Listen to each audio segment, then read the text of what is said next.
Hi everyone, it's me again. Welcome back to Building the Cobra replica series.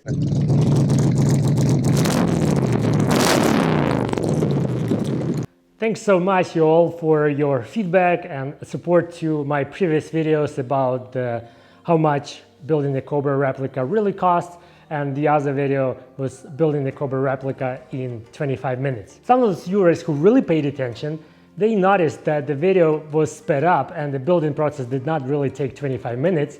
Honestly, I was impressed. That was some serious brain power. Anyway, in addition to the question of actual costs of the building project like this, there were a couple of other questions that came up several times. One of those questions was, how long did it really take you to build the project like this? And the other was, what mechanical experience you guys had. If you watched the Build Replica in 25 minutes video, you already know the general scope of the project. Here I will provide more details about the process and how long did it take us. It was the fall of 2019, the last year of college for our son Alex Jr., who was going to spend a summer with us before taking to work in summer of 2020. So we were discussing with my wife, what should we do over the summer that would be a fun family experience. So my wife, when she said, you guys should try and do a Cobra replica that you mentioned earlier. And obviously I thought it was a brilliant idea. By the way, did I say that I love my wife? And no, she's not forcing me to say this.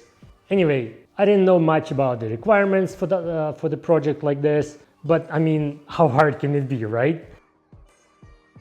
So when we were driving home with my son from his college for winter break, I mentioned to him this is an idea, and of course he liked it. How could he say no? And at the end of January 2020, I placed the order for Factory 5 kit and a separate order for the engine and transmission package from Blueprint Engines. Then, of course, the COVID happened. So our son was sent back from college home mid-March, even though we initially planned the project for the summer. But our kit was also shipped from the factory the day Massachusetts started a lockdown and the factory was closed. So speaking of good timing, right? Once the strict lockdowns were initiated in the States, we already had this Cobra kit in our garage and didn't want to go anywhere actually. So the Factory 5 kit was delivered on March 25th. The engine was delivered a couple of weeks earlier. And by the way, you don't have to order everything at the same time since the engine goes into the frame much later. But you just need to know what engine you're going to put in before you order the kit, because the frame is going to be a little bit different for different kinds of engine. So we had a kit, we had an engine, and off to work we went. I was still working at my job remotely. Alex Jr. was still studying, so it's not like we were spending 12 to 16 hours a day on the Cobra project. Sometimes it would be 2-3 hours. The other days it would be maybe 6-8 hours, often on weekends. Occasionally we would have a day off or just hang out in the garage discussing or researching stuff. The project was going, so the suspension and the drivetrain, some plumbing for fuel and brakes, wiring, installation of dozens of aluminum panels, all that stuff that has to be done before the engine drop. It took us about months and a half. I actually think that Alex Jr. was using the process of drilling and riveting the aluminum panels as some kind of a meditation for him whenever he had free time. I have to admit that without him doing those panels, I think I would still be preparing to drop the engine in, because it's a really time-consuming task. So we installed the engine and transmission. They are often inserted as a package together on May 16th. Then all kinds of connections need to happen for fluids and for wiring and a lot of preparation for the first start.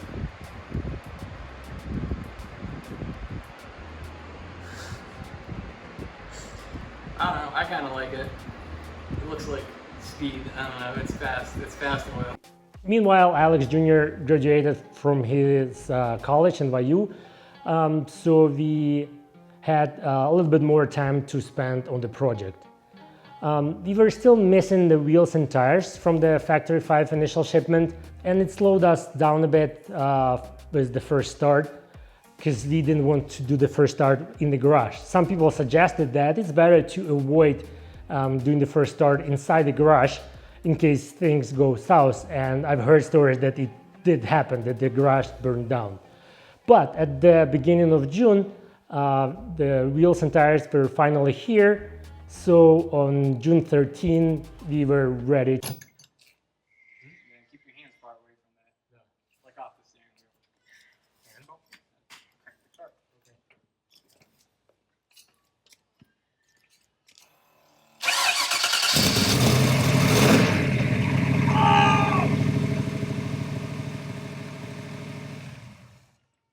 Yeah, fuck yeah, mechanics. Alright, cool.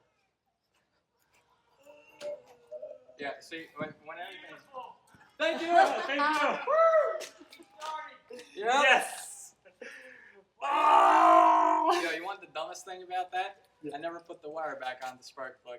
Oh, whatever. Okay. We ran it on.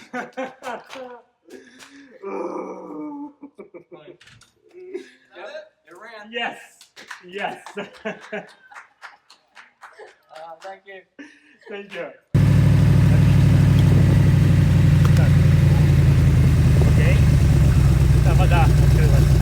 Pull over. Great success. That was my terrible Borat impression.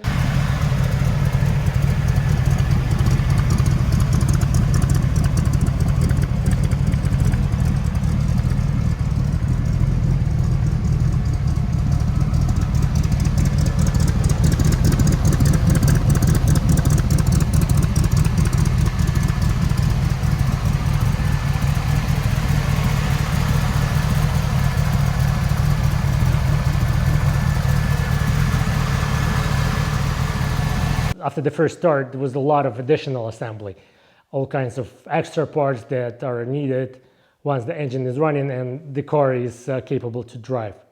By the way, at that period of assembly, it's called the Go-kart stage, where you get to drive a car without the body. Don't do that on public road though, that would be illegal.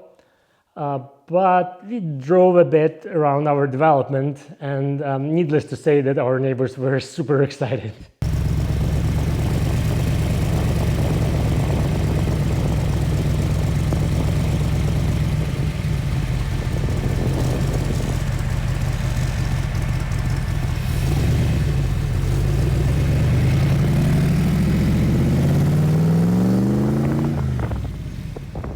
We had only one complaint to HOA, but other people were normal. Once all the other mechanical stuff is done, some basic body prep needed to put the body on. That happened on July 2nd. Doors, hood, trunk, lights, windshield, all those things that go on the outside of the car, they were installed to the point that we were able to essentially present the car for the inspection that needs to be done for registration application. Some delays later due to the parts required for registration. On July 16th, I filed the registration papers with PennDOT. Usually it takes a couple of weeks to get the papers processed, but due to COVID, it was obviously taking more time. We were busy anyway. We did the interior parts like carpets, seats, other stuff, more testing, more driving, more breakdowns, more fixes obviously, but yeah, that happened.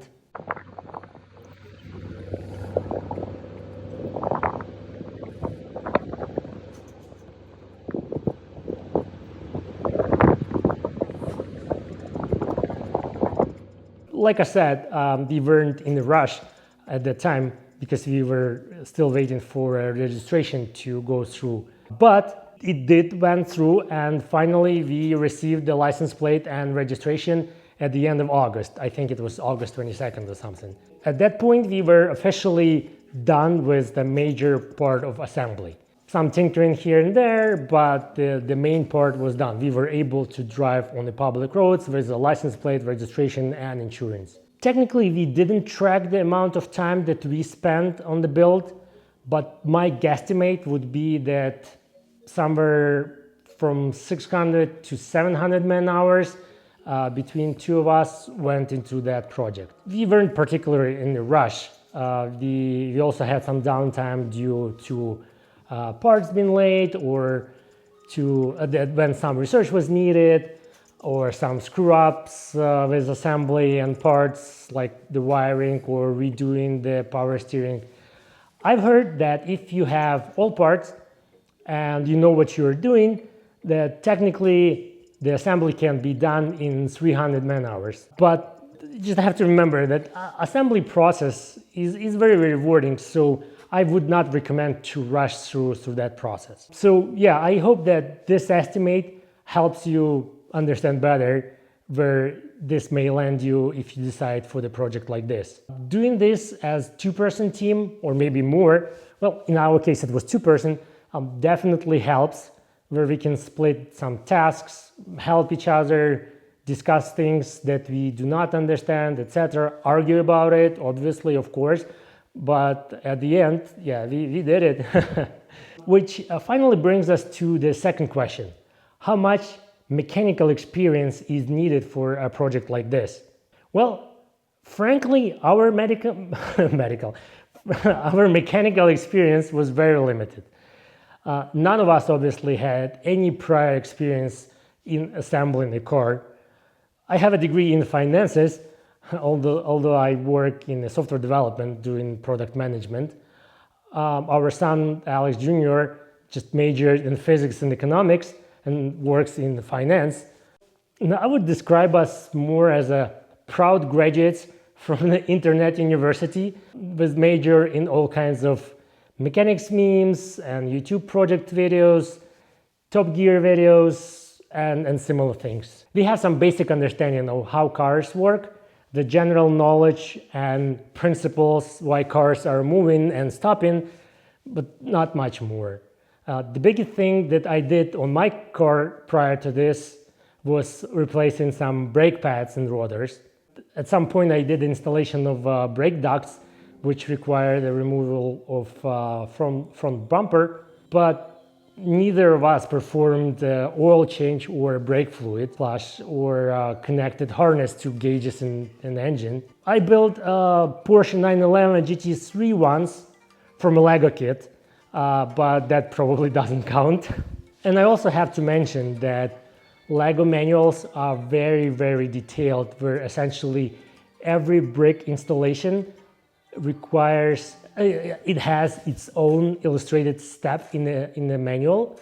And if you follow these instructions to a letter, you'll successfully finish the Lego project. I managed to screw up even that, and I had to disassemble like half of the car at some point to fix the issue. But I've said this in other videos, that the Factory 5 assembly manual is not really a Lego manual.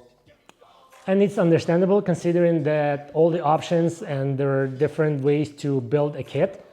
But it's kind of like more, you have to consider it as like an advanced guideline. But the main part is you have to manage your expectations, that if you think that everything will be in the Factory 5 manual. Probably the greatest source of knowledge is the Factory 5 forum.